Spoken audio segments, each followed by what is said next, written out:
Sometimes, it's not death you should fear, it's the man who turns from it. The rain poured like judgment from the heavens as Ethan Black stood alone at the edge of the cliff, overlooking the ashes of what once was his home.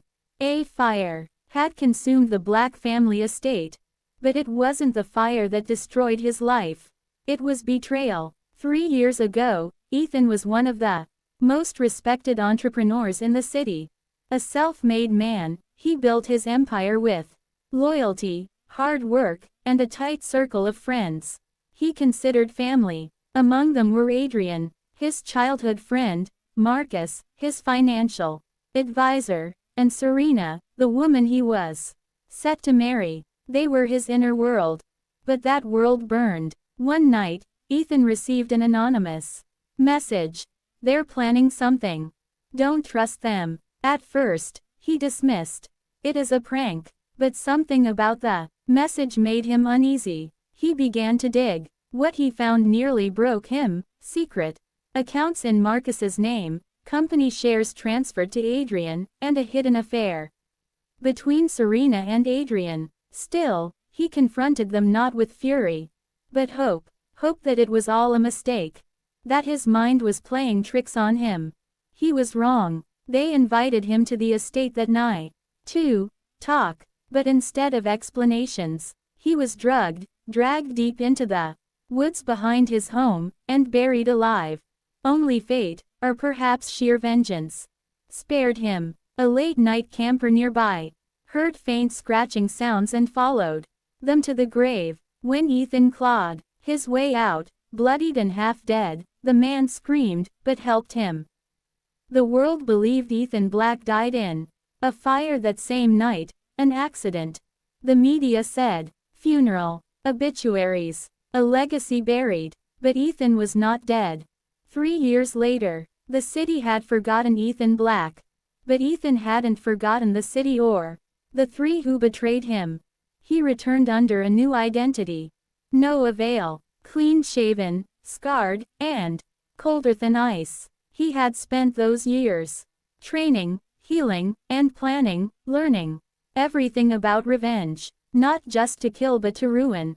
His first target, Marcus. Noah hacked Marcus's accounts and leaked evidence of embezzlement. The police arrested Marcus during a live charity gala, the humiliation broadcasted across every news channel. Noah watched from a distance, his lips curling into a grim smile. Next came Serena. Noah seduced her, but not in the way you'd expect. Disguised as an art investor, he preyed on her desperation for relevance. He promised her fame, deals, and influence. And when she was at her peak, he leaked intimate recordings of her mocking Ethan's death and bragging about her role in the betrayal. Her world crumbled in a single day. Cancelled, exiled, alone. Finally, Adrian, the man who once called Ethan his brother, now sat atop the empire he stole. But power built on ash is fragile. Noah orchestrated a hostile takeover from within, recruiting Adrian's board members, exposing forged documents, and draining resources. Adrian, drunk with paranoia, retreated to the same estate that had once belonged to Ethan. One night, as a storm raged outside, a knock echoed on the door. He opened it, and froze. Ethan stood there, scarred, alive, and burning with vengeance. "You buried me alive, Adrian," he whispered. "I came back to return the favor." What followed was not murder. It was justice in Ethan's eyes. He left Adrian there, tied in the cellar of the ruined estate with nothing but a recording of Ethan's last breath as he clawed his way out of the earth. The police found Adrian days later, dehydrated and broken, whispering in Ethan's name like a ghost's curse.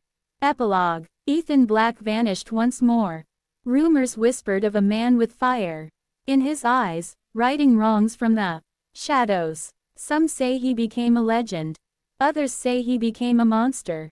But one truth remained. When you betray someone who has nothing left to lose, you better pray he never comes back.